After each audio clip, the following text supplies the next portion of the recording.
Hey guys, welcome to my YouTube channel study with me. So हमने पिछली video में देखा था कि आपको मैंने बताया था कैरेक्टरिस्टिक ऑफ लिविंग के बारे में। सो आज की वीडियो में हम बात करेंगे बायोडाइवर्सिटी इन लिविंग ऑर्गेनिज्म के बारे में। सो अब क्वेश्चन ये है कि बायोडाइवर्सिटी होती क्या है। तो बायोडाइवर्सिटी है कि sum of living organism present on the earth. तो जितने भी ऑर्गेनिज्म हैं अर्थ पे सारे, उसको हम वो सब आते हैं बायोडाइवर्सिटी के अंडर, ठीक है। और अगर हम इनका देखा जाए तो डिफर करते हैं according to morphological character, size, shape and anatomy. Morphological characters होते हैं मतलब एक्सटर्नल अपीयरेंस, और जो एनाटॉमी होती है वो होती है इंटरनल अपीयरेंस, एंड जो एनाटॉमी होती है वो होती है internal appearance.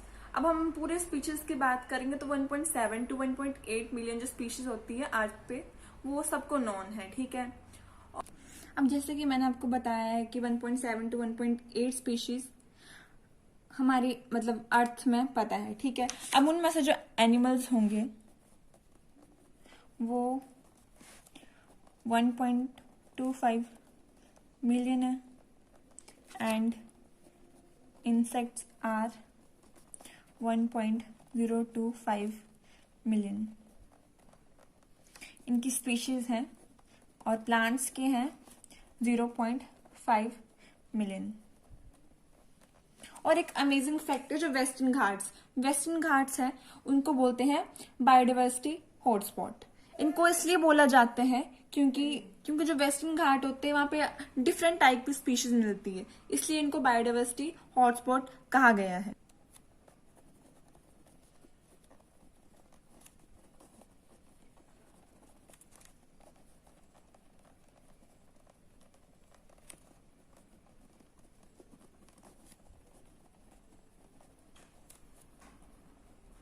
And next is nomenclature. So nomenclature is the naming of living organism such that a particular organism is known by the same name all over world. मतलब जैसे कि एक स्पीशीज है, उसका हम नाम रखेंगे, ठीक है, कोई भी, तो वो पूरे वर्ल्ड में उसी नाम से जाना जाएगा, तो इसे बोलते हैं हम नोमेनक्लेचर। अब नोमेनक्लेचर तभी पॉसिबल होगा, किसी चीज का नाम रखेंगे वो तभी पॉसिबल होगा अगर हम उस स्पीशीज के बारे में जानेंगे, उसके करेक्टर्स के बारे में जानेंगे, उसके सेल वॉल के बारे में जानेंगे, तो ही फिर उसके नाम रख पाएंगे। तो उस प्रोसेस को बोलते हैं हम आइडेंटिफिकेशन।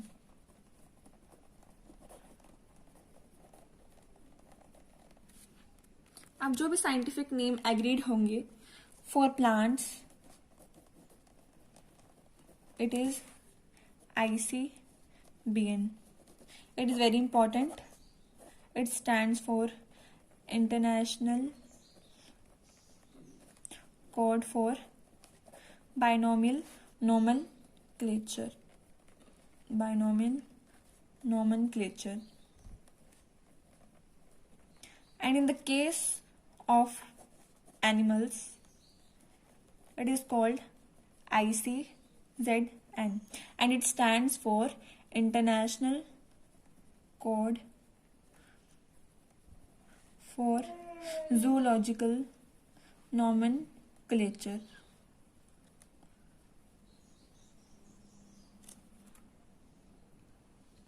अब साइंटिफिक नेम रखने के लिए जो बायोलॉजिस्ट थे उन्होंने एक प्रिंसिपल एक्सेप्ट किया, ठीक है। उनके हिसाब से जो एक भी जैसे कि एक नेम होगा, ठीक है, उनके दो कंपोनेंट्स होंगे। जैसे कि हम एग्जांपल ले लेंगे मैंगो। सो मैंगो का साइंटिफिक नेम होता है मैंजीफेरा इंडिका। सो उसके दो कंपोनेंट्स होंगे, जो स्टार्टिंग वाला होगा उसको बोलेंगे हम जेनरिक नेम, और जो लास्ट वाला होगा उसको बोलेंगे स्पेसिफिक एपिथेट। ओके, इसमें जो स्टार्टिंग के Mangifera, so it is called genus. और इंडिका मीन्स ये इंडिया में पाया जाता है, तो इसका वर्ड यूज किया है इंडिका। सो इसके लिए हम यूज करेंगे स्पीशीज। ये स्पीशीज, जो फर्स्ट वाला वो जीनस, जो लास्ट वाला वो स्पीशीज। अब जो ये दो कॉम्पोनेंट्स है ये मिलके बनाते हैं बायनोमियल नोमेनक्लेचर, क्योंकि इसी बेसिस पे पूरा नाम रखा जाएगा। अब स्पीशीज का नोमेनक्लेचर मतलब नाम देने से पहले 3 और कैटेगरीज आएंगी, वो होंगी first one description, second is identification, third is classification, and then next is nomenclature. अब डिस्क्रिप्शन में क्या होगा? डिस्क्रिप्शन में हम पढ़ेंगे कैरेक्टर्स को। इसमें हम कैरेक्टर्स को अंडरस्टैंड करेंगे, उनके इंटरनल स्ट्रक्चर और आउटर स्ट्रक्चर को हम अंडरस्टैंड करेंगे, उनके सेल स्ट्रक्चर को अंडरस्टैंड करेंगे। तो डिस्क्रिप्शन में वही आया कि अंडरस्टैंडिंग कैरेक्टर्स,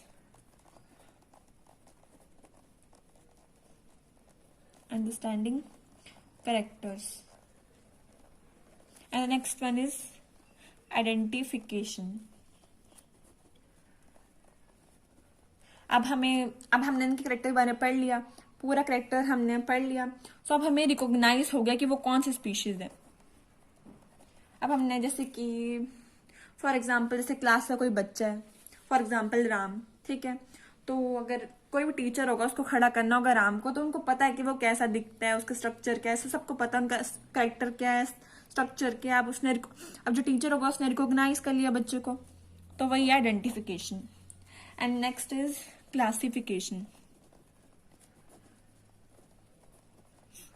अब क्लासिफिकेशन में ये होता है कि जो स्पीशीज होती है वो सिमिलैरिटीज या डिससिमिलैरिटीज की बेसिस पे अलग अलग की जाती है, सेम स्पीशीज में रखी जाती है, ठीक है।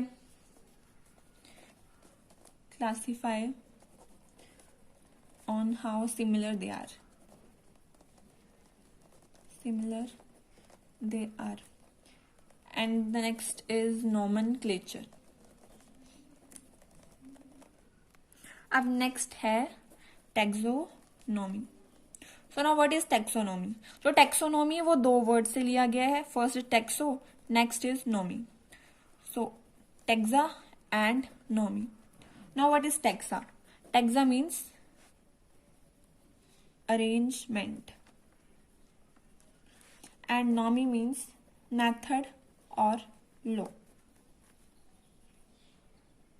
तो जो टैक्सोनॉमी होगी वो होगी study of identification, classification and nomenclature of organism. जो भी हमने पहले पढ़ा उसको बोलेंगे हम टैक्सोनॉमी, ओके।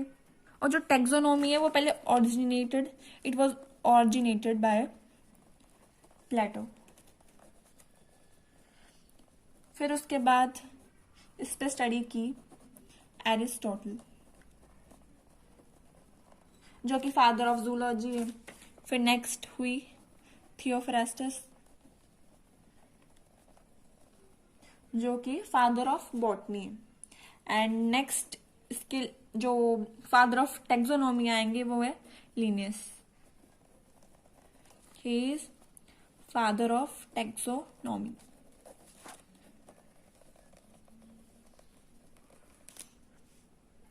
अब इन्होंने स्पीशीज को कैसे पहचाना? तो on the basis of external and internal structure of cell development process, ecological information, इन्हीं बेसिस पे उन्होंने स्पीशीज को रिकॉग्नाइज किया। Now next come hierarchy of classification. इसके लिए बहुत इजी ट्रिक है, keep pot clean, otherwise family gets sick. सब स्टार्ट कर दो। जो के है सबसे नीचे, K, next speed pot, P, clean, C, O, F, G, S, okay. K is kingdom, phylum, class, order, family, genus and species, right. अब इसकी एक और ट्रिक है, जैसे कि लास्ट में किंगडम है, ठीक है, तो इसके जैसे जैसे नीचे नीचे आएंगे उनका लेस सिमिलर कैरेक्टर। अब जैसे ऊपर जाएंगे तो उनके कैरेक्टर ज्यादा सिमिलर होते रहेंगे, ठीक है, more similar characters. Now first comes kingdom. So the kingdom includes phyla with common ancestors. Example जैसे कि ले सकते हैं हम किंगडम एनिमेलिया, ओके। जैसे कि एनिमेलिया में इंक्लूडिंग सब में एनिमल्स ही होते हैं, राइट। नेक्स्ट है फाइलम। सो इसमें class with few common ancestors, ठीक है। एग्जाम्पल ले लेंगे क्लास मेमेलिया, मेमोरी ग्लैंड्स होंगे, okay. And next is class. A group of related order. जैसे एग्जाम्पल ले लेंगे order primata and carnivora, right. So जैसे जैसे ऊपर जाते रहेंगे उनके जो करेक्टर्स है वो सिमिलर होते रहेंगे, मोर सिमिलर करेक्टर उनमें प्रोड्यूस होते रहेंगे. Next is order. तो ऑर्डर में ये होगा कि closely related that resembling major characters, मतलब ज्यादा करेक्टर उनके सेम होंगे. इसका एग्जाम्पल आ जाता है फैमिली, पॉलिनोमियल्स. इसमें ये होता है कि जैसे कि हमने बहुत वो देखे हैं प्लांट, तो उनके रूट फ्लावर स्ट्रक्चर सेम नहीं होंगे, अलग अलग होंगे, ठीक है. सो जैसे कि इसमें ज्यादा जो रूट होंगे फ्लावर स्ट्रक्चर अगर सेम ही होगा, उनमें सेम करेक्टर्स होंगे. नेक्स्ट आ गया family. So it is close related genera. जैसे एग्जाम्पल ले लेंगे हम जीनस सोलेनम, पेटूनिया, फिर दतूरा. इसमें ये होता है कि जैसे कि इनके फ्लावर्स होंगे फ्यूज होंगे ऐसे बंद होंगे. जैसे ज्यादा होंगे तो वो ऐसे होते हैं, पेटल उनके वैसे होते हैं, तो उनके पेटल फ्यूज होंगे. नेक्स्ट है genus. Closely related species which resemble most of their characters, right. आपको मैंने बताया था कि जीनस क्या होती है, जैसे कि मैंने आपको एग्जांपल दिया था मैंगो का, मैंजीफेरा, इंडिका, ठीक है. सो जो फर्स्ट वाला वर्ड होगा वो होगा जीनस एंड जो लास्ट वाला वो होगा स्पीशीज. एग्जाम्पल ले सकते हैं हम Panthera is a genus which includes Panthera Leo and Panthera Tigris, right. First वाला जो होगा वो genus. Next is species.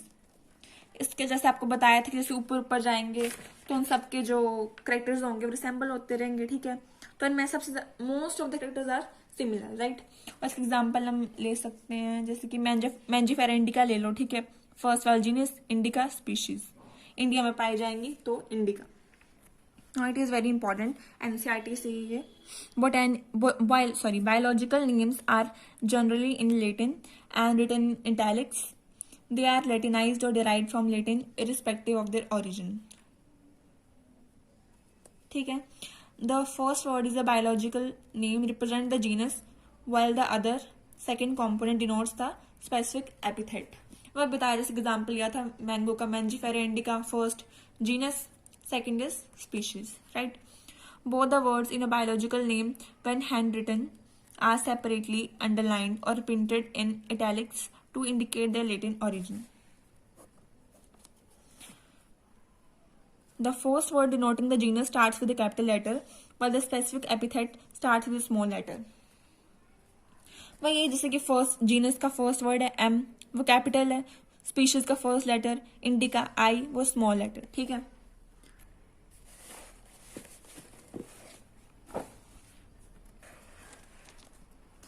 Next is taxonomical aids. अब ये क्या है, ये है techniques, procedures and stored information that are useful in identification and classification of organism. ये कुछ ना टेक्निक और प्रोसीजर हैं जो कि हमारे लिए यूजफुल है कि हम किसी ऑर्गेनिज्म को क्लासीफाई कर पाए या फिर उनको आइडेंटिफाई कर पाए. जैसे कि टेक्सोनॉमिकल एड्स, इससे क्या आगे फर्स्ट आ गया हर्बेरियम, सेकंड बोटेनिकल गार्डन,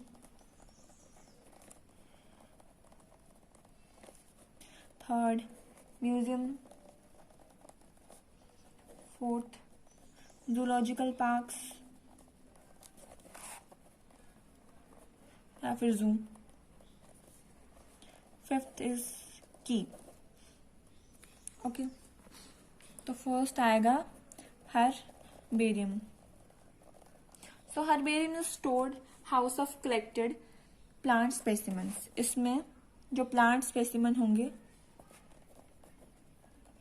वो स्टोर्ड होंगे.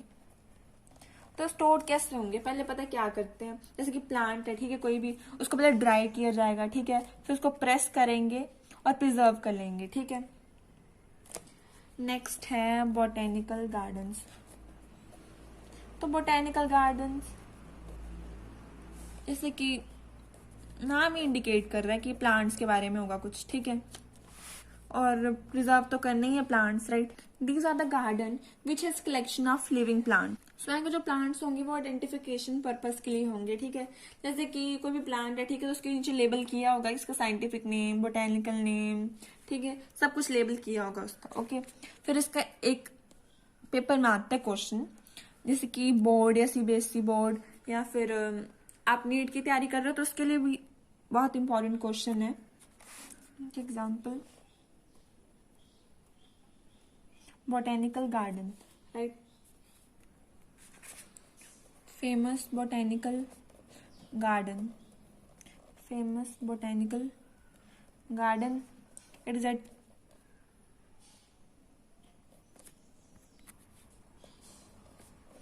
England.